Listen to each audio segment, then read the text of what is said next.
हिमाचल प्रदेश की राजधानी शिमला में मुख्यमंत्री जयराम ठाकुर ने पुलिस प्रशासन को बड़ी सौगात दी। बता दें आपको कि सीएम जयराम ठाकुर ने पुलिस विभाग को 58 बाइक, एक बस और 2 ट्रक पुलिस प्रशासन को सौंपे हैं। मीडिया से बातचीत करते हुए सीएम जयराम ठाकुर ने कहा कि प्रदेश में कानून को लेकर मनोहर सौगात यहां पर सरकार की तरफ से दी गई है और ऐसे में कानून व्यवस्था को दुरुस्त करने में ये वाहन पुलिस कर्मचारियों की मदद करेंगे।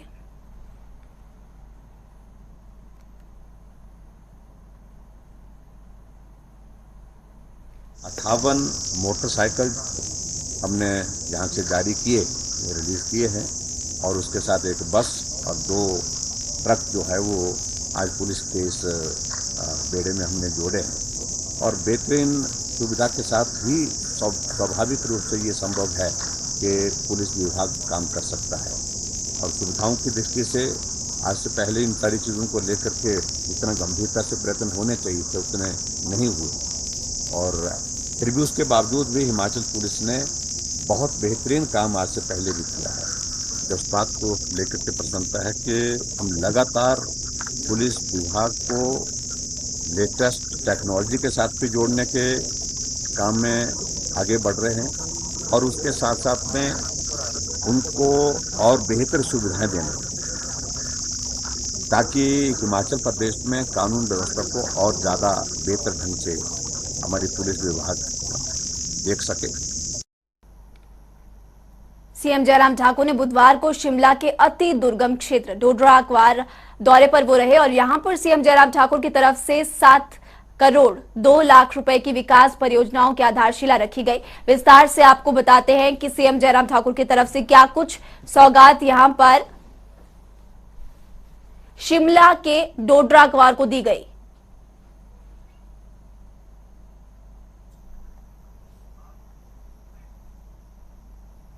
हिमाचल प्रदेश में मानसून अंतिम पड़ाव पर है। अक्टूबर में मानसून हिमाचल को अलविदा कह जाएगा, लेकिन जाने से पहले हिमाचल प्रदेश को गहरे जख्म दे रहा है।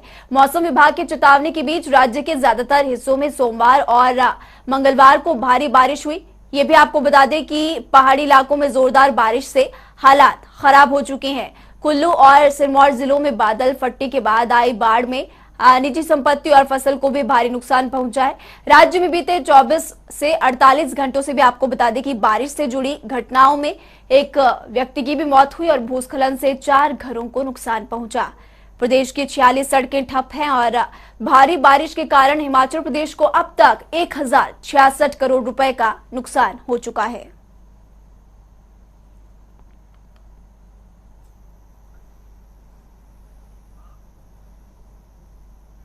हिमाचल प्रदेश के युवाओं को पुलिस विभाग में सरकारी नौकरी पाने का सुनहरा मौका मिला है। विभाग ने 1334 पदों पर भर्तियां निकाली है। इसमें पुरुष महिला कांस्टेबल के अलावा पुरुष चालक कांस्टेबल के पद भरे जाएंगे। सिलसिलेवार तरीके से जानकारी आपको देते हैं। हिमाचल पुलिस में 1334 पदों पर भर्तियां होंगी। 1243 कांस्टेबल और 932 पुरुष 311 महिलाओं की भर्ती होगी। 1 से 31 अक्टूबर तक अभ्यर्थी ऑनलाइन आवेदन कर सकते हैं। आवेदन ITI-zen-portal.hp police.gov.in पर जाकर आप लोग कर सकते हैं। आरक्षण के आधार पर आयु सीमा भी फिलहाल रखी गई है। तो भर्ती का शेड्यूल क्या है ये हमने आपको बताया। 1243 पदों पर भर्ती होगी। आरक्षण के आधार पर आयु सीमा है और एक बार आवेदन के बाद दोबारा करेक्शन नहीं की जा सकती। आयु सीमा क्या है, कौन सी कैटेगरी के लिए कौन सी एज है, ग्राफिक्स के जरिए आपको बताया। हिमाचल प्रदेश में हिमफेड ने बागवानों से सेब खरीद की अंतिम तिथि निर्धारित की है। अब 30 अक्टूबर के बाद MIS के तहत खरीद नहीं होगी। हालांकि अभी भी प्रदेश के कई हिस्सों से सेब सीजन का काम चल रहा है। कई जगहों से सेब मार्केट में पहुंचना बाकी है। तो अब तक 18,800 मीट्रिक टन सेब खरीदा जा चुका है। पिछले सीजन के मुकाबले 12,465 मीट्रिक टन ये ज्यादा है। मौजूदा सेब सीजन में हिमफेड ने ज्यादा सेब खरीद की है। सेब की खरीद सरकार के MIS के तहत हो रही है और प्रदेश के 4 जिलों में हिमफेड के दरअसल 120 केंद्र है जहां पर खरीद जारी है। 9.5 रुपए प्रति किलो की दर से दरअसल खरीदा जा रहा है सेब। इसके बाद हिमफेड सेब को नीलामी के माध्यम से बाजार में भी बेचेगा। अब तक पिछले सीजन के मुकाबले 12,465 टन की खरीद की गई। पिछले साल 19,000 मीट्रिक टन सेब MIS के माध्यम से आपको बता दें कि खरीदा गया था।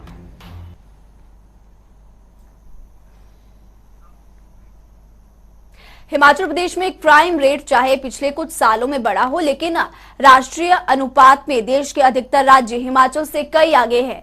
राष्ट्रीय स्तर पर साल 2020 के जारी आंकड़े बताते हैं कि देश भर में दर्ज किए गए क्राइम के कुल 66,01,285 मामलों में से प्रदेश में विभिन्न अपराधों के 20,630 मामले दर्ज किए गए। ग्राफिक्स के जरिए देखिए।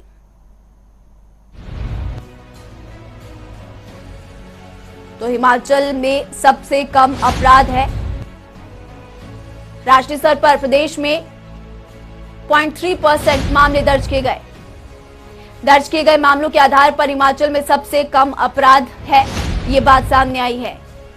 उत्तराखंड में 0.86%, पंजाब में आंकड़ा 1.25%, दिल्ली का योगदान 4.03 और जम्मू कश्मीर का यह आंकड़ा 0.43 है। उत्तर प्रदेश देश में तीसरे नंबर पर है, जहां पर क्राइम की वारदातें 6 लाख से ज्यादा है।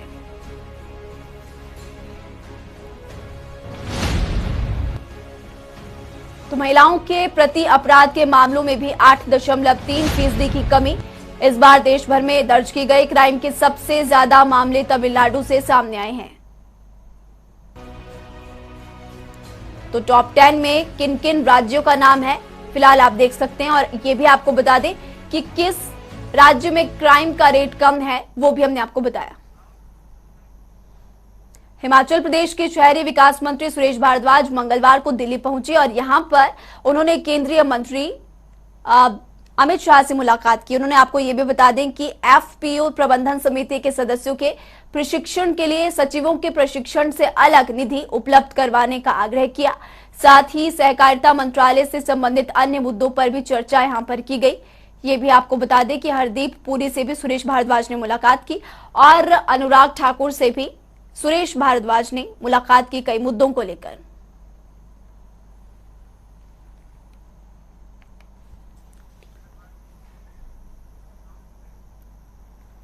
आपको बता दें कि मंगलवार देर शाम मंडी कुल्लू मार्ग पर पहाड़ से भूस्खलन होने के बाद चंडीगढ़ मनाली हाईवे को बंद किया गया था, लेकिन प्रशासन की तरफ से करीब 12 घंटे बाद हाईवे को खोला जा चुका है। हाईवे पर फंसे लोगों को काफी परेशानियों का सामना करना पड़ा और हाईवे पर लंबी लंबी गाड़ियों की कतारें भी देखने को मिली थी, जिसके चलते प्रशासन ने तुरंत बहाली के आदेश दिए और फिलहाल रास्ते को अब खोला जा चुका है।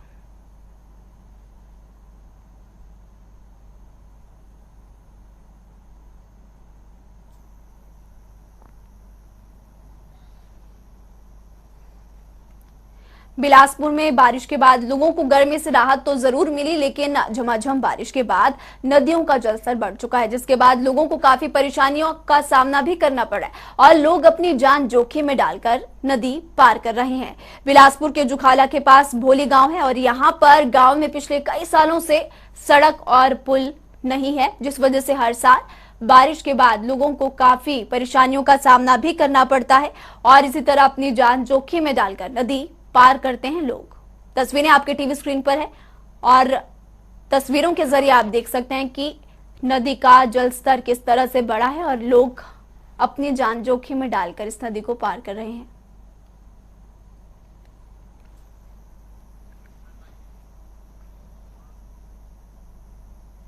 छठे वित्त राज्य आयोग के अध्यक्ष सतपाल सिंह सत्ती ऊना पहुंचे और सतपाल सिंह सत्ती ने आपको बता दें सिंचाई योजना का भूमि पूजन किया। बता दें कि करीब 45 लाख से ज्यादा का खर्च योजना पर किया जाएगा और सतपाल सिंह सत्ती ने कहा कि लोगों की काफी समय से मांग थी कि जिसको अब वो पूरा करने जा रहे हैं और सिंचाई योजना का निर्माण कार्य तेजी के साथ किया जाएगा ताकि लोगों को इस योजना का लाभ मिल सके। इस योजना के तहत लगभग 500 कनाल भूमि को सिंचाई योग्य जल की आपूर्ति सुनिश्चित की जाएगी। ग्राम पंचायत के मोहल्ला लाड़ा में आज सिंचाई योजना का शुभारंभ किया गया है। भूमि पूजन आज इसका हुआ है। लगभग 45 लाख रुपया लगा करके 500 कनाल ज़मीन के लिए सिंचाई इसके माध्यम से की जाएगी। लंबे समय से ये मांग थी कि जहां पर सिंचाई के लिए कोई स्कीम का निर्माण किया जाए, तो विभाग ने आज इसका शुभारंभ करवाया है। मैं गाँव वासियों को और विभाग को बहुत बहुत बधाई देता हूँ।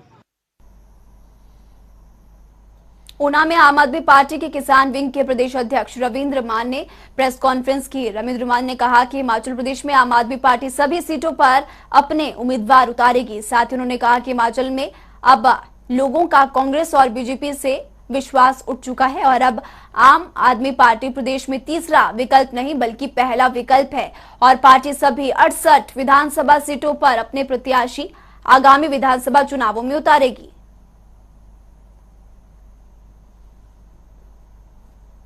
साल 74 ईयर हमें याद हुए हो गए, आज तक हमारे लोगों ने धोखा ही खाया है। जुमलों के पीछे ही हम फंसे रहे हैं। ये पहली बार होगा क्योंकि हमारी आप दिल्ली में सरकार, मैं वही बात करूंगा जहां पे हमने काम किया, हमारी सिर्फ दिल्ली में सरकार है। आप देख सकते हैं दिल्ली में जो केजरीवाल साहब ने कहा है, आम आदमी पार्टी ने कहा है, वो करके दिखाया है। ये जुमलों की सरकार नहीं है, ये काम करने वाली सरकार है। अपने का मुफ्त बिजली तो मुफ्त तो ये तो हमारा अधिकार है। हमारे यहाँ पे तो भाखड़ा है और कितने डैम है जहाँ पे हमारी बिजली बनती है, ये तो हमारा अधिकार है, हमें मिलना चाहिए। दिल्ली में अगर वो 200 यूनिट बिजली फ्री देते हैं, दिल्ली में एक भी ऐसा पावर प्रोजेक्ट नहीं है जहाँ पे बिजली बनती हो, वो बाहर से खरीद के लोगों को फ्री देते हैं।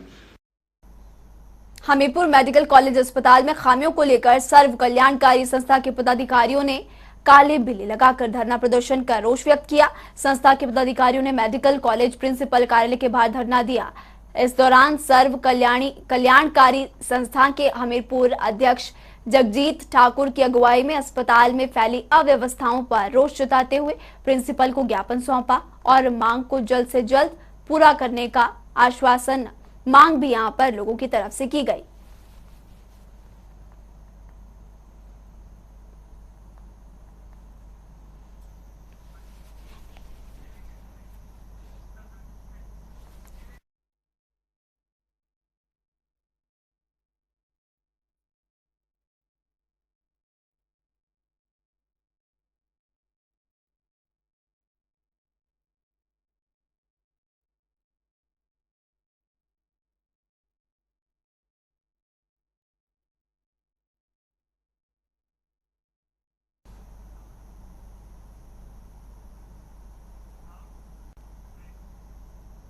तो चलिए अब हिमाचल की बाकी खबरों का रुख फटाफट अंदाज में करते हैं। बिलासपुर में डॉक्टर रविंद्रनाथ टैगोर सामाजिक कल्याण एवं नारी उत्थान समिति की पहल। बिलासपुर के विकासखंड सदन में लगाया 1 दिवसीय प्रशिक्षण शिविर, महिलाओं को बताए उनके अधिकार। पाउटासाही में महिलाओं और किशोरियों को बांटी सेफ्टी किट। पुरवाला के अंबेडकर भवन में आयोजित हुआ समारोह।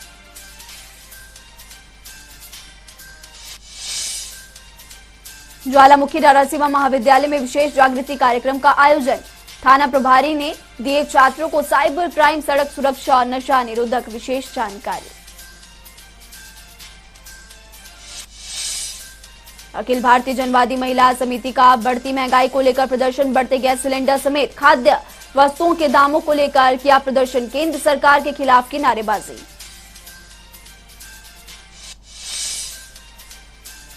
हमीरपुर बाजार में रेहड़ी फड़ी यूनियन के पदाधिकारियों ने की कार्यकारी अधिकारी से मुलाकात। रेहड़ी फड़ी धारकों की समस्या को दूर करने की उठाई मांग।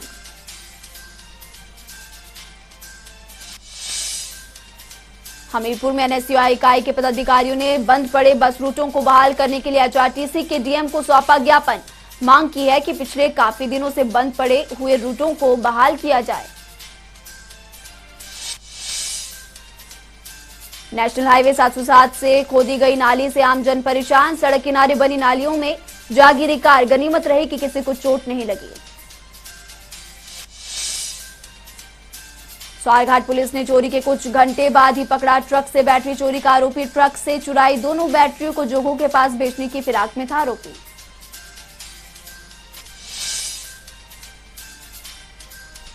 विधायक राकेश जम्वाल का बयान। कहा सीएम जयराम ठाकुर के नेतृत्व में हुआ विकास। आने वाले समय में हिमाचल में करेंगे और भी ज्यादा काम। स्वारघाट में राज्य आपदा प्रबंधन बोर्ड के उपाध्यक्ष रणधीर शर्मा ने लोगों को किया सम्मानित। कुटेहला पंचायत में सेवा सप्ताह के वरिष्ठ लोगों को किया सम्मानित।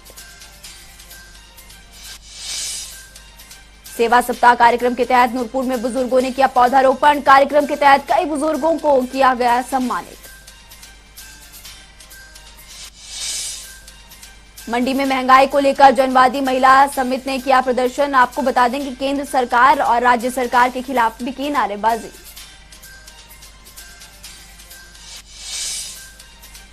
श्री नैना देवी में आनंदपुर सड़क मार्ग पर हुआ हादसा। यात्रियों की गाड़ी पर पेड़ गिरने से कई भक्त हुए घायल। ज्वालामुखी में महिला ने मुर्गा चोरी के मामले में दर्ज करवाई शिकायत। पुलिस ने 3 लोगों के खिलाफ शिकायत की दर्ज।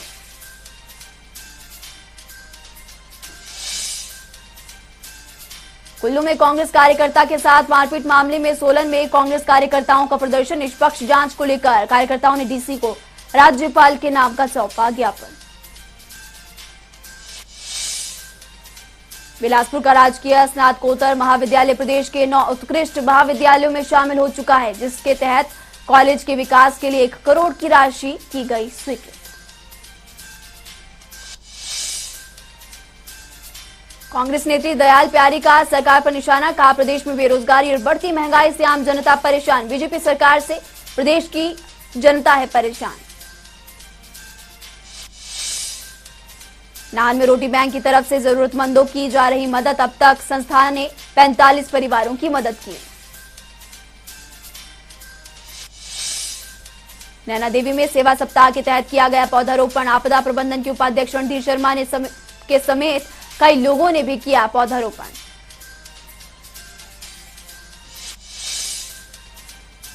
ऊना में गौ सेवक कार्यकर्ताओं ने सब्जी मंडी के पास गोवंश से भरी गाड़ी को कब्जे में लिया। ड्राइवर के पास गाड़ी के कागज न होने के चलते पुलिस को किया गया था सूचित। पाउटासाही में 2 गुटों में हुआ झगड़ा। आपसी कहासुनी को लेकर मारपीट। एक युवक गंभीर रूप से घायल।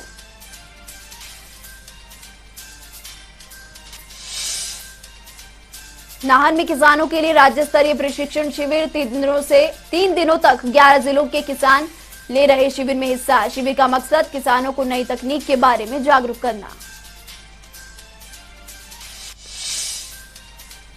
कुल्लू के ढालपुर में वॉलीबॉल प्रतियोगिता का आयोजन। शिरड की टीम ने खराहल की टीम को हराकर इस प्रतियोगिता पर किया कब्जा। युवाओं को खेलकूद से जोड़ना है प्रतियोगिता का मेन मोटिव। नगर परिषद नालागढ़ में बीपीएल परिवारों का नहीं हुआ 25 सालों से सर्वे। गरीबी रेखा से नीचे परिवारों को नहीं मिला आज तक बीपीएल का लाभ।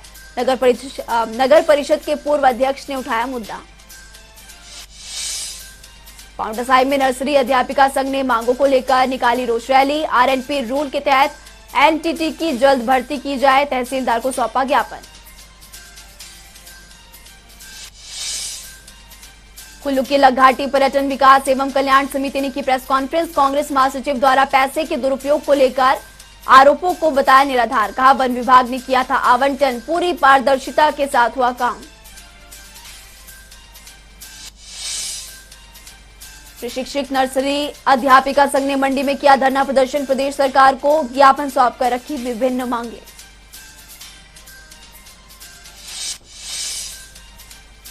नर्सरी प्रशिक्षित अध्यापिका संघ ने उपायुक्त के माध्यम से भेजा सरकार को ज्ञापन।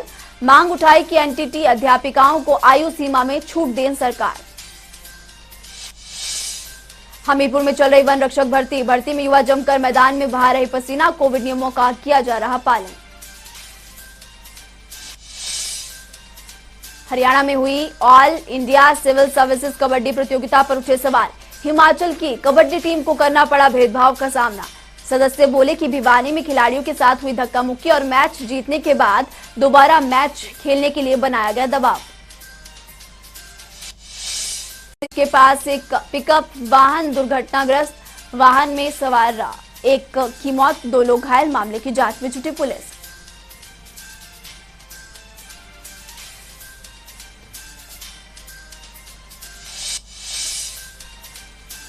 तो चलिए अब आपको बताते हैं कि हिमाचल की खबरों में, हिमाचल के बुलेटिन में कल क्या कुछ खास होने वाला है। तो आपको बता दें कि कल सीएम जयराम ठाकुर बिलासपुर दौरे पर रहेंगे। सीएम जयराम ठाकुर बिलासपुर के लूणू मैदान पर पहुंचेंगे और यहां पर सूबे की जनता को करोड़ों के सौगात वो देने वाले हैं।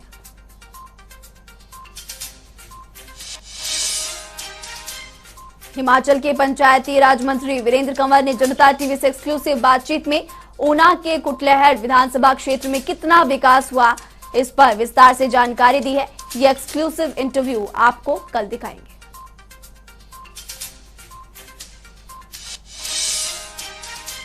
उत्तर भारत में देवभूमि सबसे शांत, हिमाचल प्रदेश में सबसे कम अपराध है। राष्ट्रीय स्तर पर 0.3% है क्राइम का ग्राफ, इस पर भी आपको विस्तार से जानकारी देंगे।